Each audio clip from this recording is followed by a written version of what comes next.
All right, let's have a nose at this.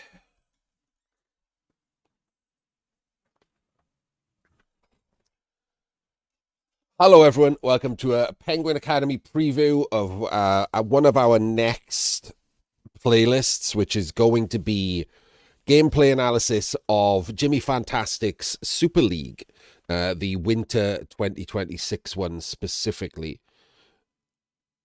I am going to be learning about it as I talk, just to be clear, in case I sound confused. Um, I don't really want to bother Jim with teaching me all about it. I'm just going to be doing the gameplay analysis of the games, and I'll explain why. Soon. I can't speak at the moment. Sorry. Um, so this is the format. It's a new format for this year. Um, it's going to be got out of the way before we get Warhammer Blood Bowl 4, with the new third season rules.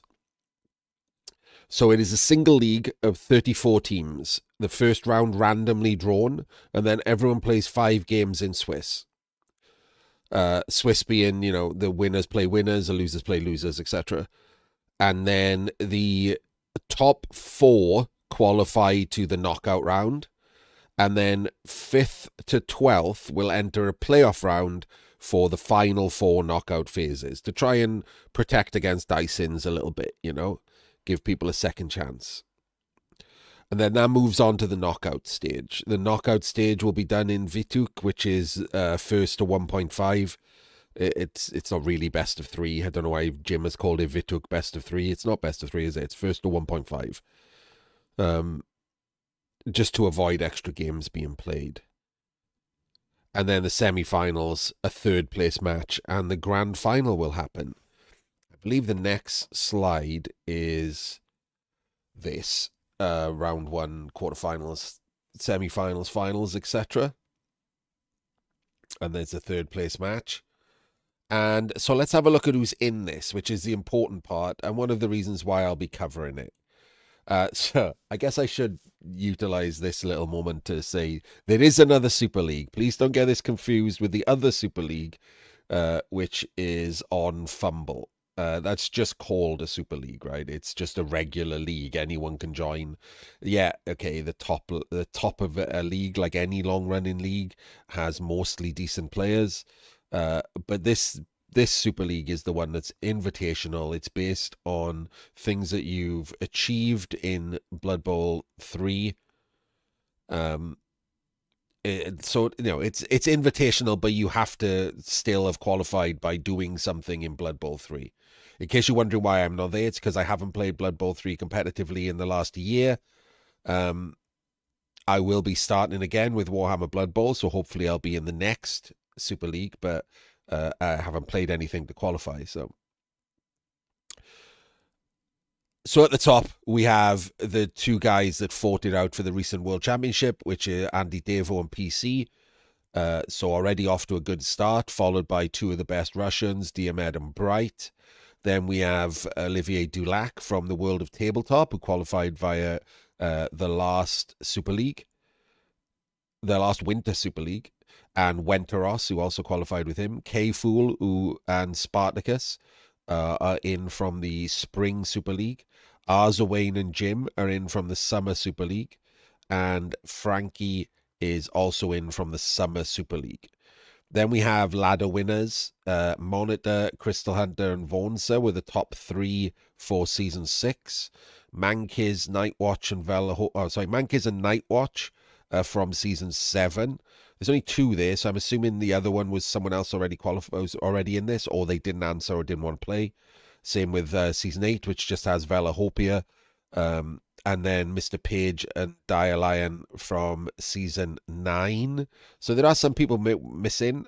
It could just be doubles. I don't have that information. Could just be someone who didn't want to play or can't play. And then we have the Champions Cup winner. The Champions Cup is the Arena Cup. That's what they call it in the Arena Cup, right? Or the Sprint Cup. The Champions Cup is the Sprint Cup. So we have the winners of that, which is Star Ferret, La Marseillaise, World Sitar, and then Andre, who was the runner-up in season 9. Again, the winner possibly already is elsewhere on the list. Then we have the Ladder Cup, it's so annoying, this. Kopex, Bembo from season 8, Flanker from season 9, who finally gets to actually play in something because Flanker had his World Championship ticket taken by Ed Lover because he failed to do something very specific, and so they wouldn't let him play. It was select a team in advance or something, and he said he would play any team to not have an advantage, and they said no. And then 2 arena winners, Magic and Beltronico. Do I sound incredibly nasally right now? Feels like I'm sounding incredibly nasally. It's hard to tell through my own headphones. Yeah, my sinuses have gone wild today. And then to fill out the players, we have people from the recent World Cup. So the guys that didn't actually get to the finals and qualify other ways. So we have Justicium, who was knocked out in the top 8, J-Leave, Killtrain, Tector, and Torsky, who were knocked out in the top 16, and Fufale, who was knocked out in the top 32. Jim has spelt his name wrong. It's Fufale, F-E-U. I just realized that on there. Sorry, Fufale. Blame Jim. I didn't do this.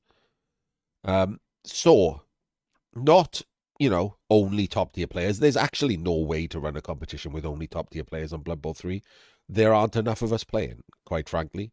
It would be an 8-man tournament. It'd be really sad. You could maybe make a 16-man tournament if you begged some players to play Blood Bowl 3. Actually, let's have a look. So Devo, PC, Diomed, that's 3. K-Fools 4. Arzawain's 5. Jim is 6. Mankiz maybe is 7. Veli is 8.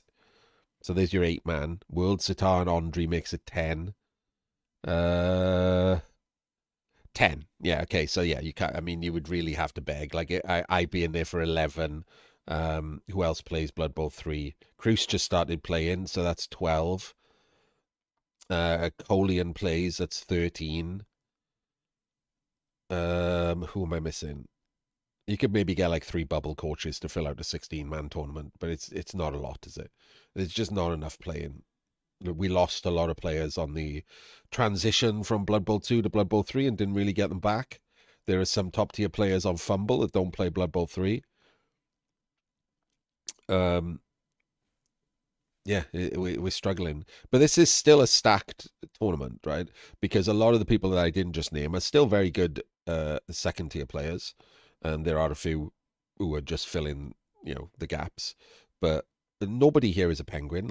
Every game, as you saw from the World Championships, I judge people on the competition they're in. So I'll be judging this in the same way as I judge the World Championships. If your play isn't up to that standard, then you will get criticized. It doesn't mean that you're a bad player.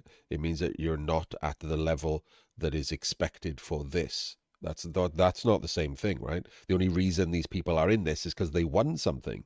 You can't win something if you're a bad player. Oh yeah, Eliod would be playing, yeah. Nah, I mean Rick barely fills in this. Seabros is a solid second tier player, better than a bunch of these, but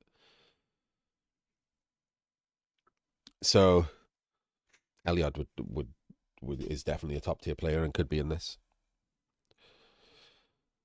but doesn't play enough Blood Bowl 3, same as me. So this should still be good, right? Especially as it's Swiss. So because it's Swiss, you should get a number, even in just the qualifying bit, you should get a number of very good versus very good players. That's upper second tier and top tier alike.